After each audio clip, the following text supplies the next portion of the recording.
الحمد لله الذي هدانا لهذا وما كنا لنهتدي لولا أن هدانا الله أشهد أن لا إله إلا الله وأشهد أن محمدا رسول الله اللهم صل على سيدنا محمد وعلى آله وأصحابه والتابعين وتابعيهم بإحسان إلى يوم الدين أما بعد. Syukur kita kehadrat Allah Subhanahu wa Ta'ala. Malam ini kita diberi kesihatan yang baik dan diberi kelapangan untuk kita terus berkongsi di antara ilmu-ilmu Allah mengikut pengalaman dan sedikit pengalaman dan maklumat yang diberikan kepada saya lah. Saya berkongsi untuk sama-sama mendapat manfaat, sama ada untuk refresh ataupun untuk kita mendapat sesuatu yang baru lah kalau bagi yang baru. Dan kita bersyukur kita ada masa, bukannya yalah kadang-kadang cuti hujung minggu ni memang mencabar sebenarnya. Lebih-lebih lagi cuti sekolah ni. So tak apa. Setakat ni minggu lepas saja saya ada urusan. So minggu ni boleh jalan, kita jalan lah. Setakat ni masih lagi boleh berjalan lah. So hari ni kita akan sambung tentang perbincangan kita tentang hibah amanah. Saya terus kepada share screen je lah.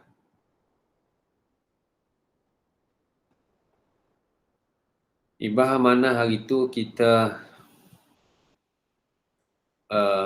sambung kepada slide yang ni lah. Slide tu boleh rujuk kepada status FB saya yang sebelum ni. Boleh lihat link untuk download. Sebenarnya link tu dia tak bagi download sebab saya tak bayar pub HTML5 tu. Saya daftar sebagai akaun percuma. Tapi kalau nak download, kita buat print, kemudian kita buat save as PDF. Dia jadi download lah juga.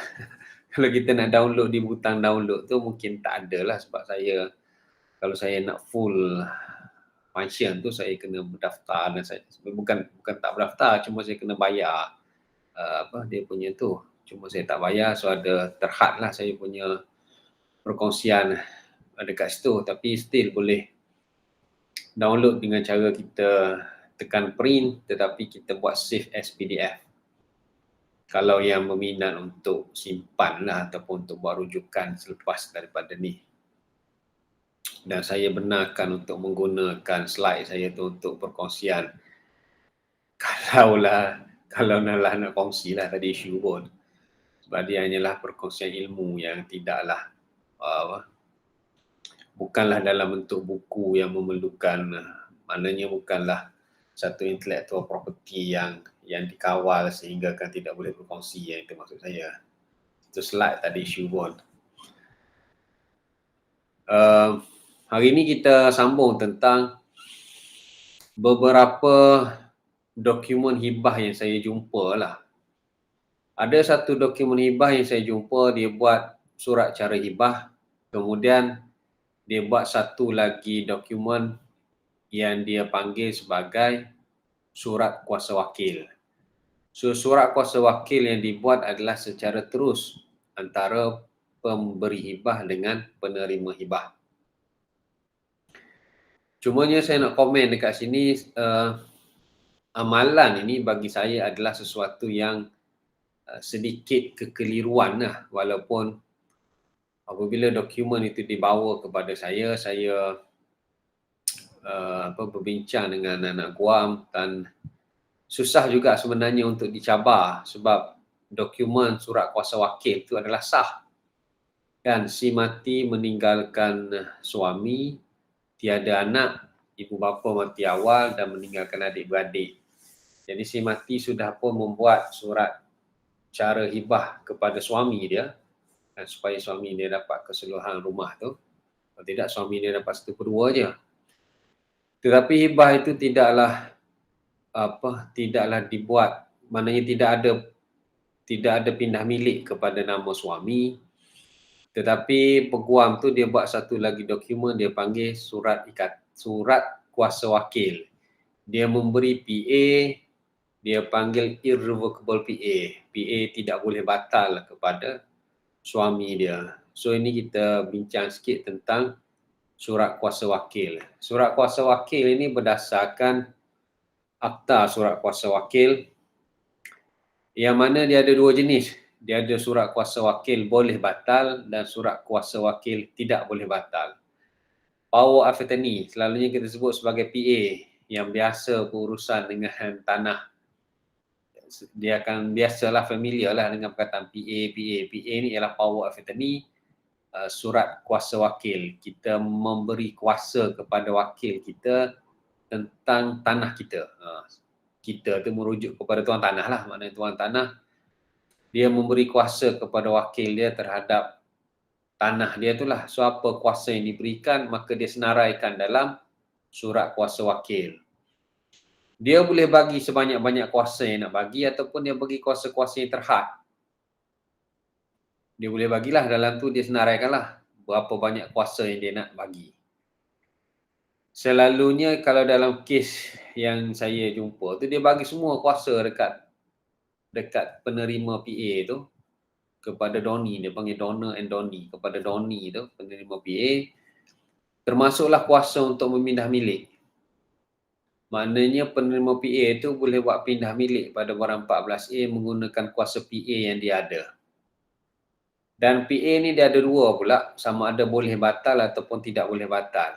Seksyen 6 Akta Surat Kuasa Wakil itu menyatakan sekiranya PA itu diberi dengan balasan, adanya certain balasan, contohnya bayaran 100,000.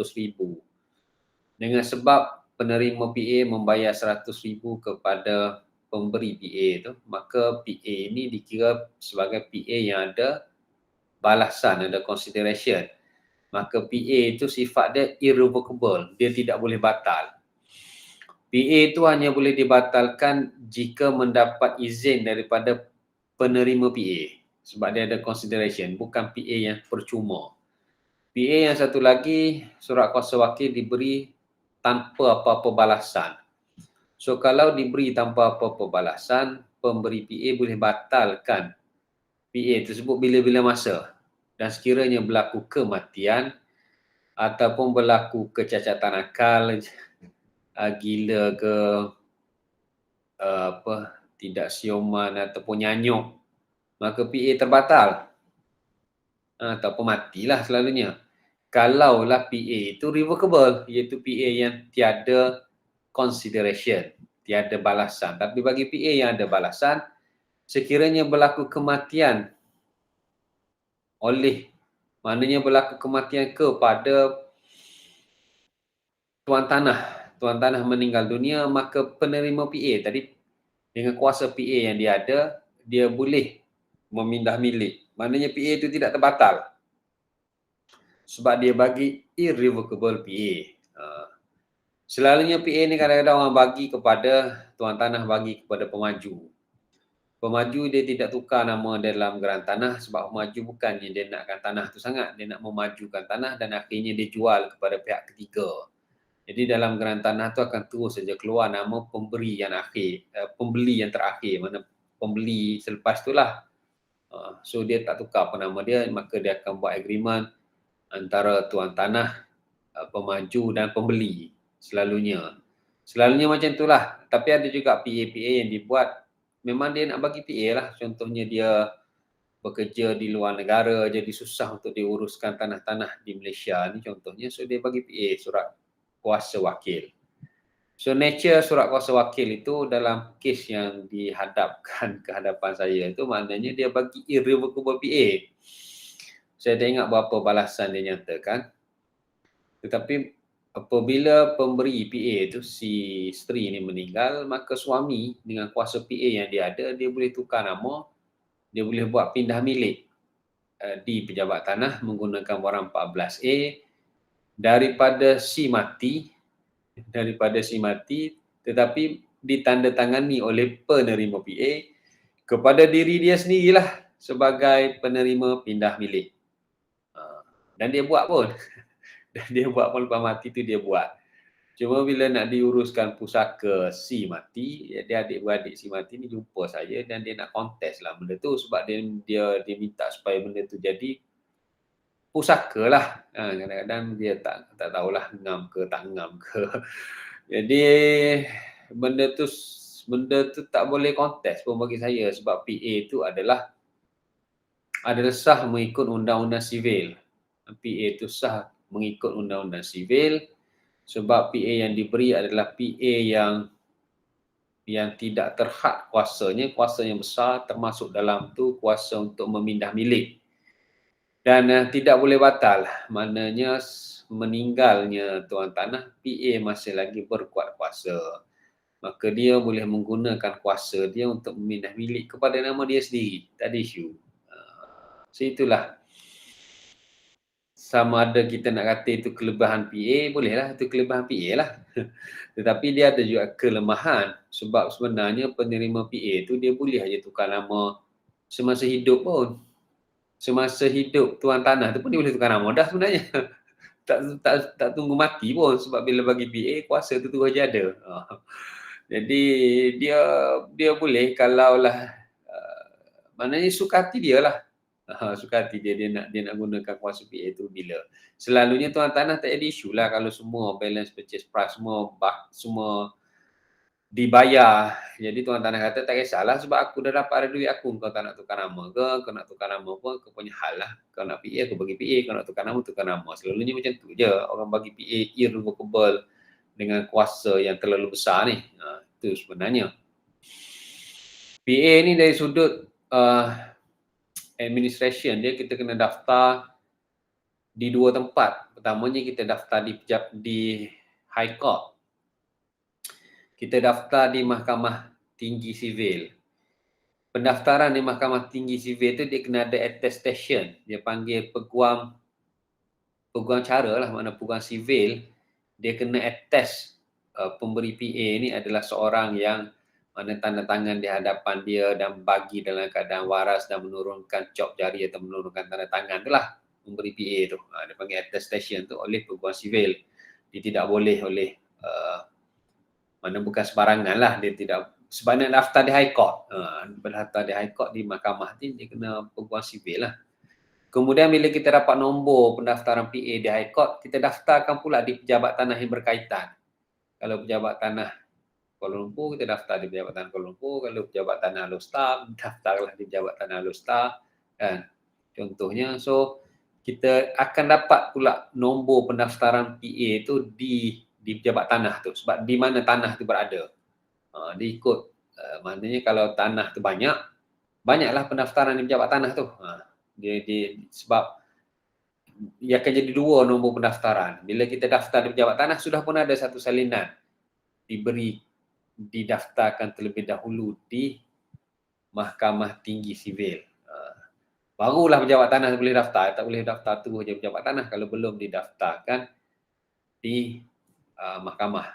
So kita boleh buat semakan tentang PA tu di High Court sebab High Court dia simpan satu salinan dan juga kita boleh buat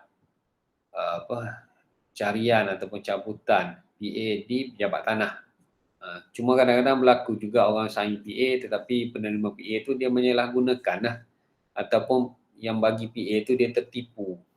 Dia bagi PA macam tu je, rupanya skala kuasa dia sudah bagi. Last sekali tanah dia entah ke mana dan dia hanya mungkin tidak mendapat consideration yang sepatutnya dan sebagainya lah. So bagi saya PA ni tak ada isu lah sebab dia mengikut undang-undang sivil berdasarkan akta surat kuasa wakil. Cumanya yang saya nak kata bila dia cuba harmonikan PA tadi dengan hibah, dekat sinilah yang menimbulkan sedikit kekeliruan bagi saya sebab bila dia bagi PA kepada penerima, dia sebenarnya bukan jadi penerima hibah lah. Sebab dia pertamanya dia bukan hibah kerana PA ni konsep dia ialah dia berkongsi kuasa. Kalau dalam hibah, pemberi hibah dia bagi hibah kepada penerima hibah, maka pemberi hibah tiada kuasa. Sebab antara syarat sah hibah mengikut mazhab Syafi'i dan Hambali ialah berlakunya qabat, berlakunya penerimaan harta hibah. Jadi pemberi hibah bila dia bagi harta, dia bagi tanah kepada penerima hibah, dia kena bagilah tanah tu. Bila dia nak bagi tanah, pertamanya dia kena ada takhliyah. Takhliyah ni pengosongan. Maknanya dia kena buang hak dia terhadap tanah. So aku tak ada apa-apa hak dah terhadap tanah ni sebab aku dah bagi dekat engkau. Nah, aku pun menerima dia kata anak dia pun ataupun isteri dia ataupun suami dia tadi, ya okeylah awak bagi kat saya terima dah tanah ni dah awak bagi dekat saya. Maknanya yang nak bagi tu dia kena kosongkanlah hak dia. Aku tak ada apa-apa hak dah sebab aku bagi kat engkau. So itu tanah engkau lah. Itu rumah engkau lah. Bukannya dia bagi tapi dia masih lagi ada hak. Sebab kalau dia bagi, dia masih lagi ada hak. Dia tidak berlaku takhliyah tadi, tidak berlaku pengosongan dari sudut pemberi hibah. Semacam mana penerima hibah nak menerima. Sebab kalau penerima hibah menerima, dia sepatutnya dia terima dan dia bebas pula untuk melakukan apa-apa terhadap harta hibah. Jadi ini tidak berlaku dalam PA. Sebab bila dia bagi PA, sebenarnya kuasa apa tuan tanah tu dia tidak hilang. Itu PA yang orang tak faham. Bila kita bagi PA dekat seorang, penerima PA ada kuasa tapi kuasa kita sebagai pemegang tanah tu, pemegang pemilik asal tanah tidak hilang. Nama pun dalam geran tanah masih lagi tertera nama tuan tanah. Jadi dia bagi kuasa dekat orang tapi kuasa dia tidak hilang. Bermaksud dia bagi kuasa dekat contohnya dia bagi kuasa dekat adik dia, tapi dalam masa yang sama dia masih lagi berkuasa untuk menjual rumah tersebut. Contohnya dia kerja dekat Singapura. Jadi dia bagi urusan tanah untuk tanah-tanah dia di Malaysia ni kepada adik dia lah untuk senang adik dia buat urusan.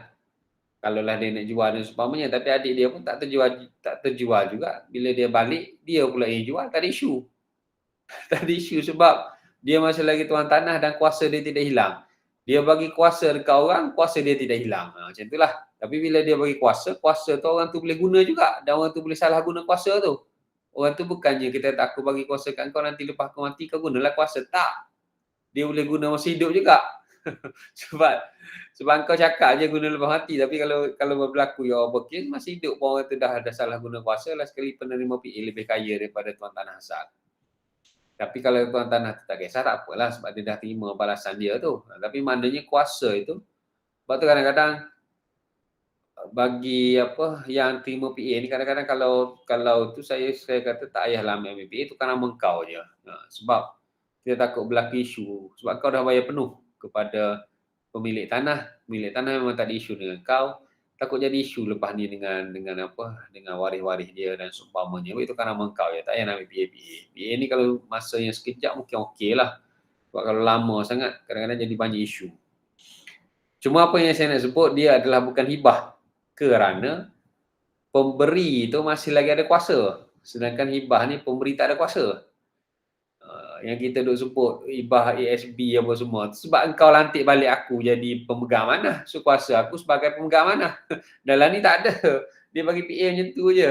So dia bukanlah hibah dan dia bukan pengamanahan sebab tiada surat ikatan amanah di antara pihak-pihak. Dia macam satu dokumen yang masing-masing clashing. Ini kata hibah, ini kata PA. Bagi saya kalau nak buat macam tu dia buat PA saja, tak payahlah nak buat hibah. Sebab hibah tu hanyalah mengelirukan, bukan mengharmonikan. Sebab bagi PA secara direct antara satu pihak dengan satu pihak yang lain, dia bukanlah hibah. Sebab hibah ni you kena bagi dan you tak ada kuasa. Kalau you masih lagi ada kuasa, maka itu bukan hibah. Itu adalah perkongsian kuasa lah. Maknanya buat PA macam biasa je lah. Tak payah nak buat hibah-hibah sebab dia hanya mengelirukan sebab bukannya hibah dan bukan juga pengamanahan. Dia adalah PA. PA adalah PA. Macam tu saja. Yang PA tu berlainan sekiranya diberi kepada pemegang amanah gantian, itu lain. Itu lain. Maknanya kuasa diberi kepada pemegang antara pemegang amanah kepada pemegang amanah gantian. Itu lain. Ini konsep ni dia bagi secara terus yang mana dia tidak mencerminkan konsep hibah yang sebenar lah bagi pendapat saya. Seterusnya ada juga satu lagi dokumen yang saya terima, pengalaman saya ni saya tengok. Dia buat hibah dalam surat wasiat. Dia buat wasiat, saya dengan ini melantik isteri saya sebagai wasi dalam surat wasiat. So dalam surat wasiat tu saya dengan ini mengarahkan supaya isteri saya menghibahkan harta saya kepada sekian-sekian. Saya dalam surat wasiat tapi dia menghibahkan. So memang sangat confusing. Sebab hibah adalah pemberian semasa hidup, bukannya pemberian selepas mati. Kalau dibuat dalam surat wasiat, saya dengan ini mengarahkan wasi saya untuk menghibahkan. So hibah, perkataan hibah dalam surat wasiat tersebut dia tak jadi hibah. Dia jadi wasiat jugalah. Bahkan dia jadi mengelirukan. Macam tadilah buat hibah tapi buat PA. Mengelirukan konsep hibah. Ini pun buat hibah tapi dalam dokumen wasiat. Jadi juga mengelirukan. Asyik-asyik guna hibah aja. Jadi pening habis. Dia tidak mencerminkan hibah yang sebenar lah. Itu adalah pemberian selepas mati, maka dia adalah pemberian secara wasiat. Walaupun kau tulis hibah. Walaupun kau tulis hibah, perkataan hibah yang digunakan dalam surat wasiat itu hanyalah satu kekeliruan bagi saya. Begitu juga dengan dia bagi PA tadi, perkataan hibah yang dia, dokumen hibah yang dia buat hanyalah satu kekeliruan sahaja. Sebab bukan itu hibah yang sebenar. Bagi PA je lah, tak payah buat hibah. Yang ni pun buat wasiat je lah. Jangan menggunakan perkataan hibah dalam surat wasiat. Sebab dia kata pengamanahan memang wujud. Sebab bagi buat wasiat, wisoyah ni ialah wasiat. Pelantikan wasi, pelantikan pentadbir harta. Masa dia hidup, dia sudah pun melantik seseorang untuk mentadbir harta dia selepas dia mati. Kalau semasa hidup seseorang pemilik harta itu dia melantik seseorang untuk mentadbir harta dia selepas dia mati, kita panggil wasi. Sebab pelantikan dibuat oleh pemilik harta masa dia hidup lagi. Istilah yang kita gunakan adalah wasi. Pentadbir ni selalunya istilah yang digunakan pakai bagi si mati yang tidak ada wasiat, yang dia tak lantik siapa-siapa. Kemudian waris itu pula berpakat, kita lantik anak sulung lah jadi pentadbir. Itu pentadbir. Walaupun tugas pentadbir dengan tugas wasi sama je. Sama-sama akan membahagikan mengikut faraid dan menjalankan wasiat kalau ada wasiat. Tapi istilah itu berbeza. Sebab wasi ni pemilik harta lantik masih hidup lagi. Pentadbir ni bukan pemilik harta yang lantik. Waris tu lantik di kalangan dia. Seorang wakil untuk jadi pentadbir. Macam itulah. Seorang, dua orang, tiga orang atau empat orang lah. Surat kuasa pentadbir. Istilah tu selalunya digunakan lah. So kalau melalui wasiat, kita panggil wasi istilah dia. Wasi. Pengamanahan melalui wisoyah. Memang betul apabila kita buat surat wasiat, memang kita mengamanahkan lah. Pengamanahan itu wujud. Sebab kita dalam tajuk hibah amanah. Di dalam wisoyah, di dalam wasiat, pengamanahan memang wujud. Sebab kita seolah-olah mempercayai wasi kita menjadi pemegang amanah untuk harta kita dan melaksanakan wasiat kita. Tetapi hibah tidak berlaku. Jangan kata itu berlaku hibah juga. Sebab apabila kita lantik wasi, maka hukum wasiat yang terpakai, bukan hukum hibah. Walaupun dia sebut saya dengan ini mengarahkan wasi saya untuk menghibahkan. Jadi peliklah wasi hibah selepas mati. Tak boleh. Untuk memberi je lah. Untuk mengagihkan harta saya sebagaimana berikut. Jangan guna perkataan hibah. Sebab bagi saya hibah kat situ tidak tepat. Bukanlah dokumen itu menjadi tidak sah secara keseluruhan. Tetapi takrifan ataupun makna hibah yang digunakan dekat situ tidak menepati konsep hibah yang sebenar lah. Guna perkataan pemberian ajalah ataupun guna perkataan pengagihan. Saya dengan ini mengarahkan wasi saya untuk mengagihkan harta saya sebagaimana berikut. Jangan untuk menghibahkan harta saya. Jadi confuse habis. Sedangkan dia adalah surat wasiat. So apa yang saya nak sebut,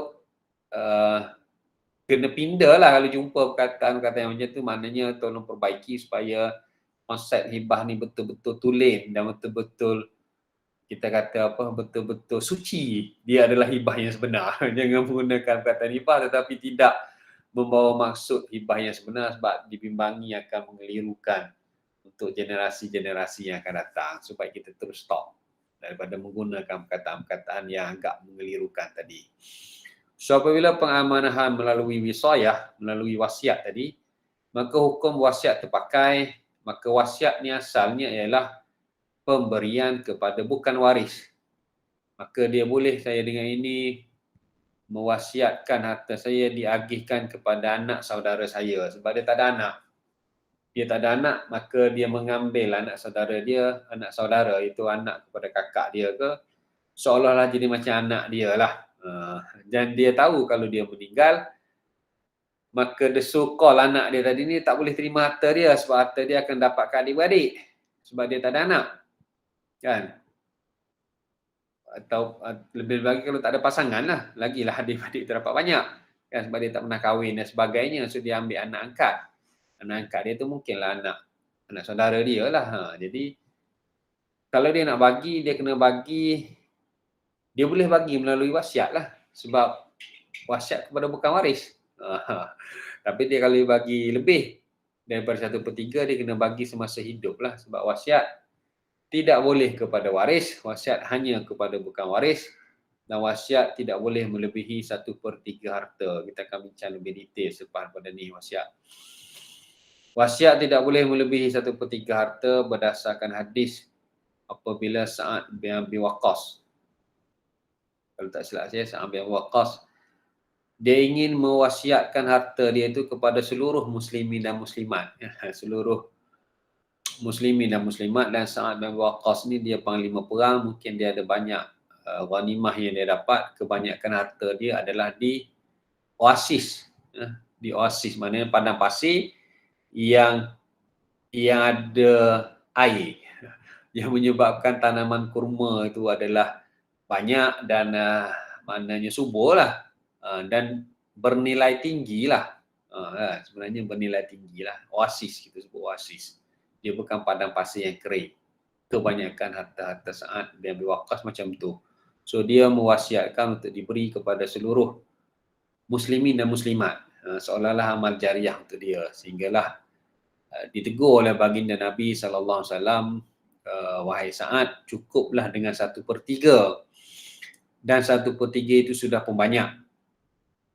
Nabi SAW menegur bahawasanya wasiat ini tidak boleh melebihi 1/3, dan 1/3 sudah pun banyak. Kenapa? Kerana kau ada hak waris. 2/3 itulah hak waris mengikut faraid. Sebab meninggalkan waris dalam keadaan kaya adalah lebih baik daripada meninggalkan waris dalam keadaan meminta-minta. Jadi kalau wasiat memang tidak boleh 1/3, dan wasiat memang bukan kepada waris. Jadi bolehlah mewasiatkan untuk jariah kepada muslimin muslimat secara umum. Tadi boleh. Saya dengan ini mewasiatkan 10% daripada harta ataupun wang yang disimpan di dalam tabung haji diberi ataupun disedekahkan kepada Masjid At-Taqwa, kan? Contohnya. Jadi bolehlah. Sebab dia bukan kepada waris, dia adalah untuk amal jariah dia. Sebab kalau nak tunggu waris menderma bagi pihak dia, lebih baik dia terus sajalah buat dalam bentuk wasiat supaya ada juga amal jariah dia, kan? Mudah-mudahan menjadi satu wakaf yang berterusan, seumpama air sungai mengalir tanpa henti, yang memberi manfaat kepada pemilik harta tu, kan? So dia boleh buat melalui wasiat kepada bukan waris dan tidak melebihi 1/3 harta. Sekarang ni ramai yang buat wasiat kepada waris. Wasiat kepada waris itu hanya boleh berkuat kuasa jika mendapat izin daripada waris. Waris tu kena izinkan. Sebab itulah, tulis wasiat pun kena minta izin. Sebab kau tulis wasiat kepada waris, memanglah kena minta izin. Kalau kau tulis wasiat kepada bukan waris, tak perlu izin pun. Sebab wasi melaksanakan tanpa perlu minta izin. Kalaulah wasiat melebihi 1/3, sekali lagi kena minta izin waris. Kalaulah wasiat kepada waris lebih 1/3, maknanya 2 kali kena minta izin kepada waris. Waris bagi izin. Izin yang mana ni? Izin kepada waris dan izin lebih pada 1/3. Macam tu. Sebab kalau izin kepada waris, kena kira faraid dulu. Sebab bila kena waris tu faham, ini hak faraid aku sebenarnya, tapi aku menghargai ataupun aku menghormati wasiat si mati, maka aku takharush, maka aku membenarkan wasiat ini walaupun lebih daripada 1/3, yang mana dia akan mengurangkan hak faraid aku. Itu cara dia. Bukannya minta izin daripada waris. Waris tak tahu apa hak faraid aku. Sebab tu faraid datang dulu. Wasi dengan faham faraid. Faraid datang dulu. Apabila berlaku kematian, inilah hak faraid. Tapi si mati ada menulis wasiat. Wasiat ini dia nak agihkan kepada waris juga. So kalau lah waris izin, boleh tak laksanakan wasiat kepada waris ni. Tapi dia akan jadi larilah daripada yang faraid asal. Lari tu kita boleh buat comparison lah kalau ikut wasiat. Ini yang kau akan dapat. Mungkin bahagian kau akan lebih tinggi, mungkin bahagian kau akan lebih rendah. Kalau kau rendah, maknanya kau takharus kepada waris lain tu. Tapi kalau buat faraid macam ni, kalau ikut wasiat macam ni, tapi terpulanglah sebab ini wasiat kepada waris, kena dapat izin waris. Itu yang dapat izin. Bukannya semua wasiat itu boleh dicabar. Wasiat tidak boleh dicabar sebenarnya. Wasiat adalah sah. Yang jadi boleh cabar sebab engkau buat wasiat kepada waris, memanglah boleh dicabar kalau waris tak bagi izin. Ataupun wasiat melebihi 1/3 harta, ini memang kena minta izin daripada waris, sebab waris ada hak 2/3 harta yang ditinggalkan selepas mati. Itu wasiat Islam. Wasiat bukan Islam dia tak ada limit. Wasiat bukan Islam dia boleh bagi pada siapa-siapa saja, dan dia jadi macam dia bagi masa hidup juga. Itu lain. So wasiat adalah pemegang amanah untuk melaksanakan wasiat si mati. Betul lah. Pengamanan wujud di dalam wisayah. Tapi hibah tidak wujud. Janganlah kita kata hibah pula, sebab dia hanya akan mengelirukan. Sebab hibah ni semasa hidup, dia bukan selepas mati. So hibah amanah ini sebenarnya banyak dibuat ataupun dilaksanakan ataupun dijadikan produk oleh syarikat amanah. Syarikat amanah dengan Akta Syarikat Amanah 1946, dia mempunyai beberapa keistimewaan. Sebab syarikat amanah dia bukannya syarikat SSM. Dia bawa SSM tetapi dia bukannya syarikat yang RM2 yang biasa tu. Sebab dia adalah melalui penubuhan dia adalah melalui Akta Syarikat Amanah 1946. So penubuhan dia ada beberapa syarat tertentulah, dia kena deposit duit dan sebagainya lah. Jadi syarikat amanah juga diberi kelebihan kerana syarikat amanah, kalaulah kita lantik syarikat amanah menjadi pentadbir, syarikat amanah tidak perlu membuat permohonan untuk pengecualian penjamin. Contohnya kan, Seksyen 15 Akta Syarikat Amanah 1946. Syarikat amanah juga diberi keistimewaan kerana syarikat amanah boleh membuat dokumen yang berkaitan dengan hartanah. Sebab kalau mengikut Seksyen 37/2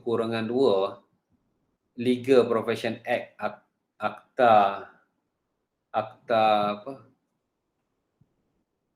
Profession Guaman, Legal Profession Act 1976, Seksyen 37/2 itu memberi kuasa ataupun memberi hak eksklusif kepada peguam cara, peguam sivil untuk menyediakan dokumen hartanah dan pengamanahan. Jadi sebenarnya kalau nak buat hibah yang berkaitan dengan hartanah ataupun melalui pengamanahan, yang mempunyai keahlian sebenarnya hanyalah peguam sivil, peguam cara. Bukannya pihak-pihak lain, bukannya bukannya peguam syar'i, bukannya yang menulis dokumen di bawah pokok tu, typist tu kan. Dia kalau melibatkan hartanah dengan pengamanahan, kuasa eksklusif tu sebenarnya diberi kepada peguam sivil. Sebab hartanah ni dia banyak. Kita kena belajar kanun tanah negara 2 semester, belajar kanun tanah negara tak habis-habis. Kita ada pula akta tanah berkelompok, kita ada akta Rizab Melayu, kita ada urusan dengan contohnya macam mana warga asing nak dapatkan tanah di Malaysia, kita ada Foreign Investment Committee, kita ada pula isu-isu yang berkaitan dengan rumah kos rendah, macam-macam. Tanah ni macam-macam. Sebab itulah hartanah dan pengamanahan ini yang layaknya asalnya ialah peguam cara berdasarkan Seksyen 37/2. Tetapi Seksyen 38 memberi pengecualian kepada syarikat amanah. Syarikat amanah dibenarkan untuk membuat dokumentasi yang berkaitan dengan hartanah berdasarkan pengecualian yang diberikan di bawah seksyen tersebutlah. So surat syarikat amanah adalah kuasa, sebab tu syarikat amanah dia boleh deal dan dia boleh berurusan dengan perkara berkaitan dengan pengamanan dan hartanah. Itu kelebihan syarikat amanah lah. So syarikat amanah kalau dilihat secara umum, mungkin saya ada terlepas pandang kalau ada produk-produk, sebab saya bukannya nak bincang produk syarikat amanah secara khusus satu persatu mewakili syarikat amanah A, syarikat amanah B. Saya cuma nak nak bagi makluman ataupun perkongsian supaya yang mengikuti program ini memahami apakah produk yang dibuat oleh syarikat amanah. Syarikat amanah ni dia buat hibah amanah lah. Dia buat hibah amanah dan secara umumnya hibah amanah hartanah melalui syarikat amanah ni dia ada 3.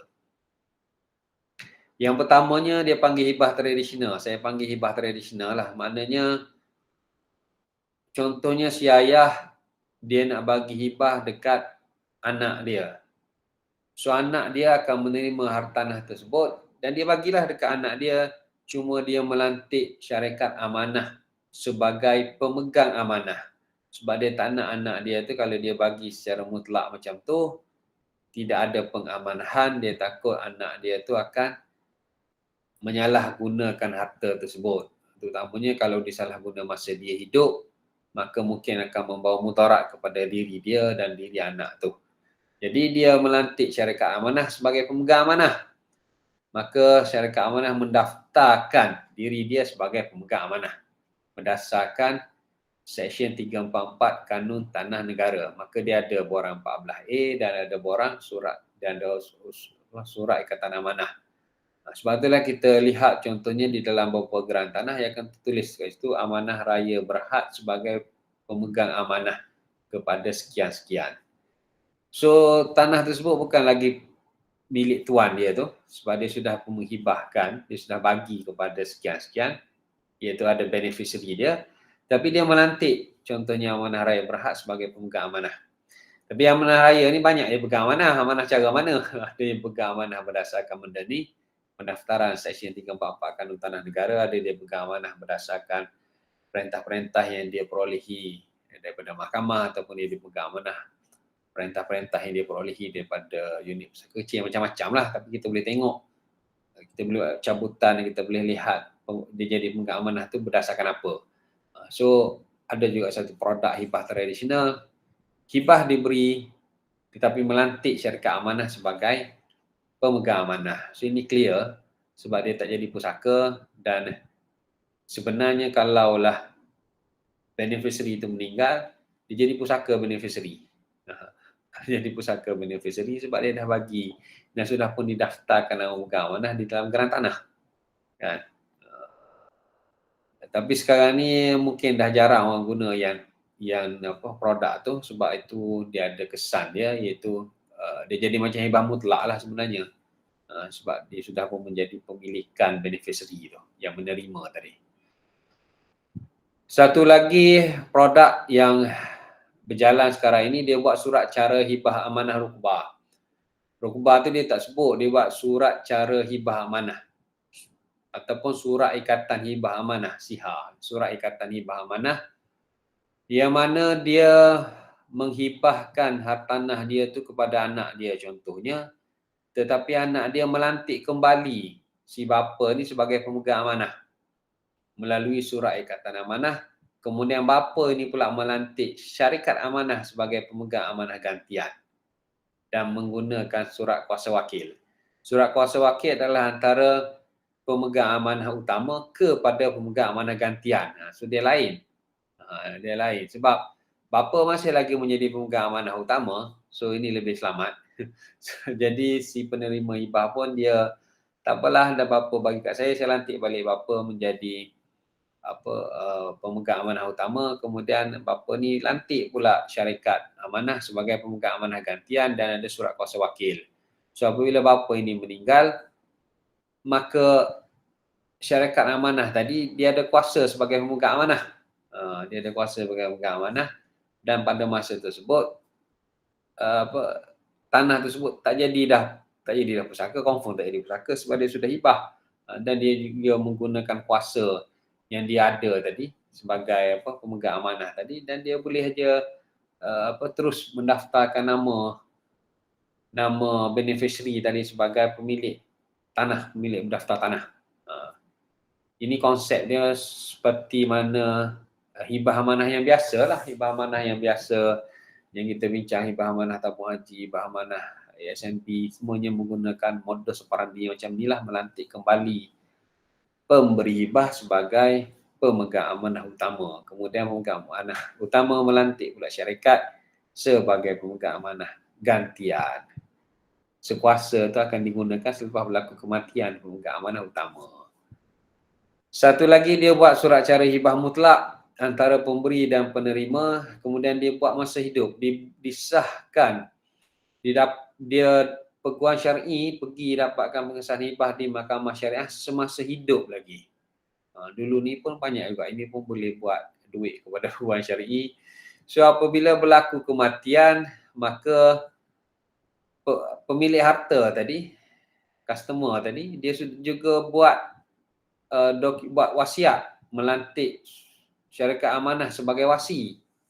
So syarikat amanah pun dia dah tahu ini pun ada hibah, dan hibah yang sudah pun disahkan pun, jadi dia terus saja menggunakan kuasa wasi. Dia package produk dia tu, jadi terus saja didaftarkan nama penerima hibah sebagai pemilik ataupun pemilik tanah itulah. Dia tidak melalui proses pusaka. So dia elakkan daripada benda tu jadi faraid. Sebab dia buat secara terus pengesahan ini. Tapi ini hanya adalah untuk hibah yang mutlak je lah. Cuma dia tak tukar nama masa hidup. Sebab kalau tukar nama masa hidup jadi banyak isu. Dia takut anak dia tu jadi banyaklah digadai ke apa, tapi dia dah buat siap-siap. Ini juga adalah hibah secara mutlak sebenarnya. Cuma sedikit selamat sebab nama tu tidak dipindah milik lagi kepada penerima hibah.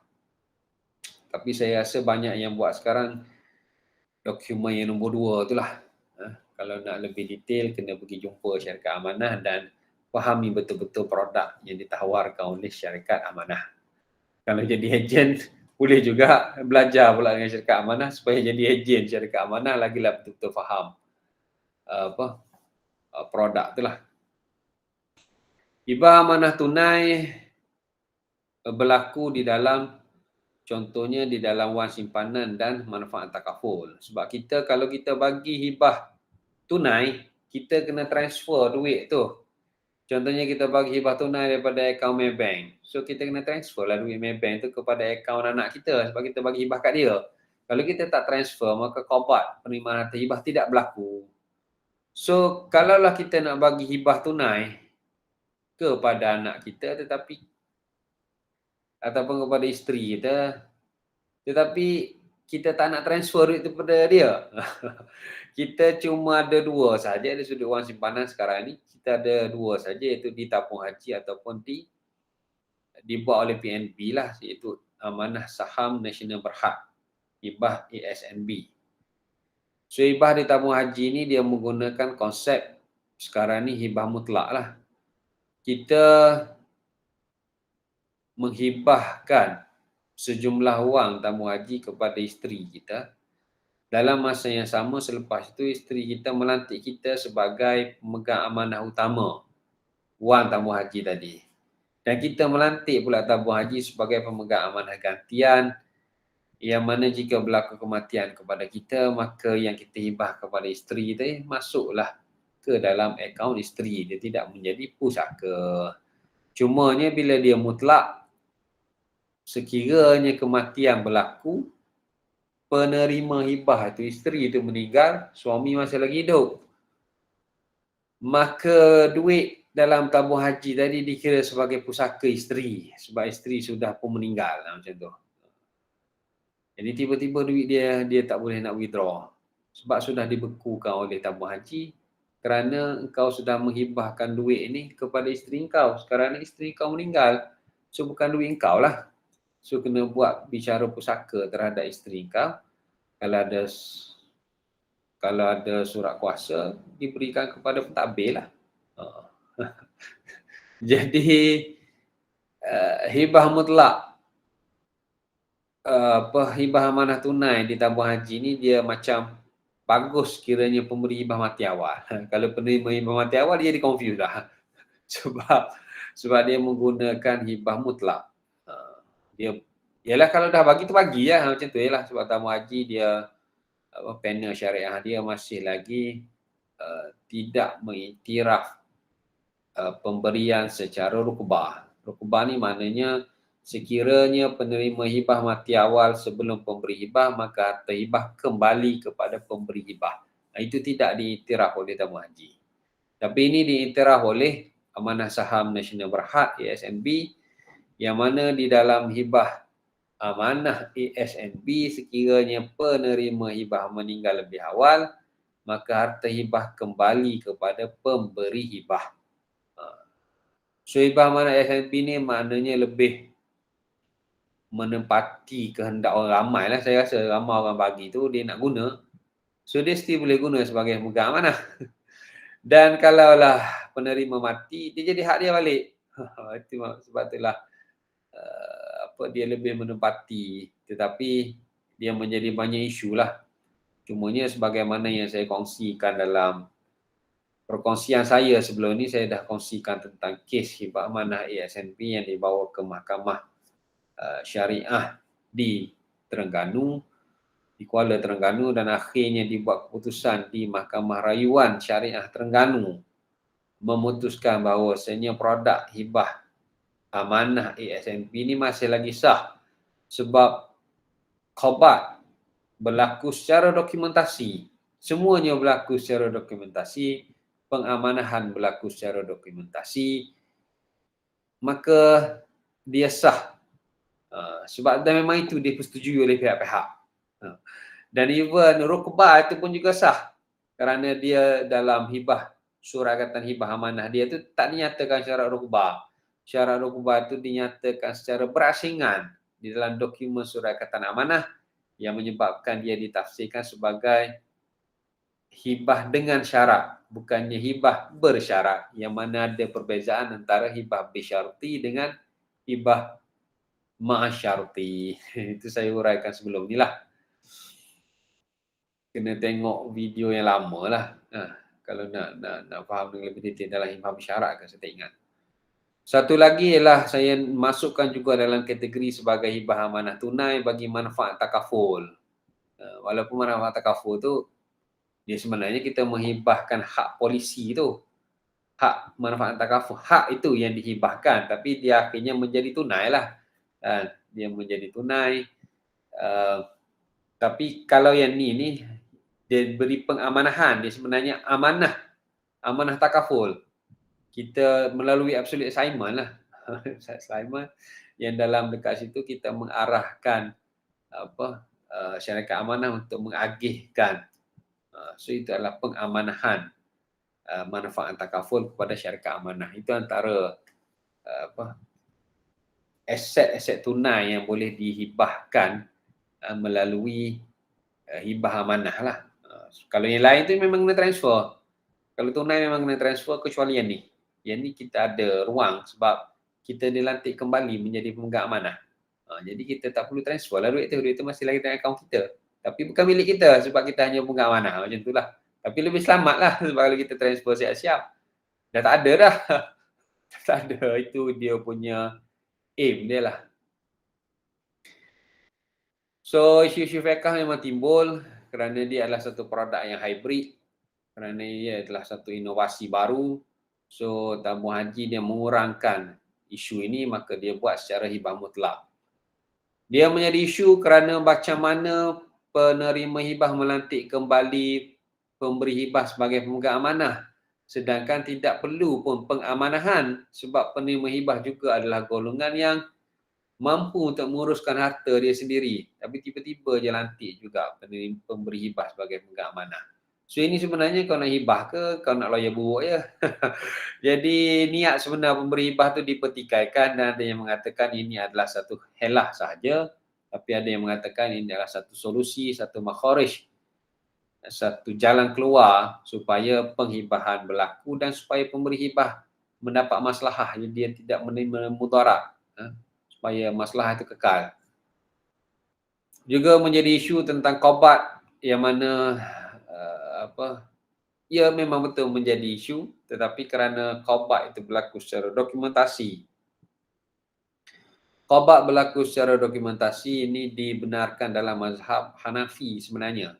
Cuma dalam kes tersebut memang hakim Mahkamah Rayuan Syariah menerima pendapat itu.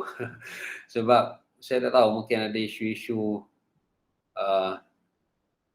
isu-isu public interest. Kalau kita katakan hibah amanah ASNB sebagai tidak sah,